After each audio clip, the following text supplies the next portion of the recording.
বাস্তুশাস্ত্ৰ অনুসৰি যদি নতুন বছৰৰ পৰা আপোনাৰ জীৱন সলনি হোৱাটো বিচাৰে, তেন্তে আপুনি কিছুমান বিশেষ বস্তু ক্ৰয় কৰিব লাগে। বাস্তুশাস্ত্ৰৰ মতে এই সামগ্ৰীবোৰ ক্ৰয় কৰিলে ঘৰত ধন সম্পত্তিৰ বৃদ্ধি হয়।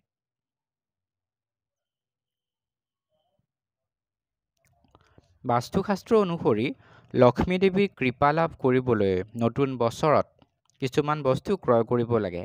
নৱবৰ্ষত কিছুমান বস্তু ক্ৰয় কৰাটো শুভ বুলি বাস্তুশাস্ত্ৰত কোৱা হৈছে। নতুন বছৰৰ বাবে কি বস্তু ক্ৰয় কৰিব লাগে চাওঁ আহক। ঘৰত গছপুলি, বিশেষকৈ মানি প্লাণ্ট লগোৱাটো শুভ বুলি গণ্য কৰা হয়। বিশ্বাস অনুসৰি ঘৰত থকা মানি প্লাণ্টে সৌভাগ্য কঢ়িয়াই আনে আৰু লগতে দৰিদ্ৰতা দূৰ কৰি ঘৰখনলৈ আৰ্থিক অৱস্থা উন্নত কৰি তোলে। আইনা বা কাঁচৰ বস্তু শুভ বুলি বিশ্বাস কৰা হয়। বাস্তুশাস্ত্ৰ মতে নৱবৰ্ষৰ বাবে কাঁচৰ সামগ্ৰী ক্ৰয় কৰাটো শুভ হয়।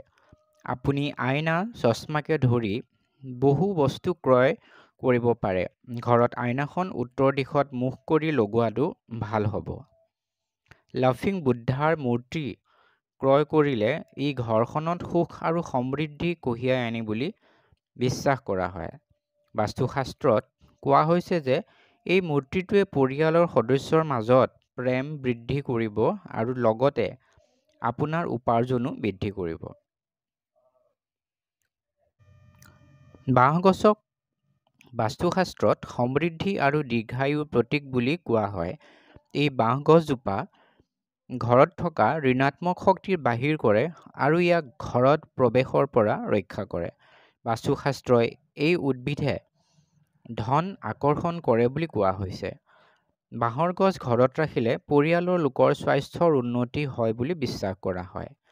ঘৰত একুৱেৰিয়াম ৰাখিলে ই সমৃদ্ধিৰ ইংগিত দিয়ে। বাস্তুশাস্ত্ৰত কোৱা হৈছে যে একুৱেৰিয়াম থকা ঘৰত ধন আহে। একুৱেৰিয়াম ঘৰৰ উত্তৰ দিশত ৰাখিব লাগে, কিয়নো উত্তৰ দিশটো কুবেৰৰ দিশ বুলি কোৱা হয়।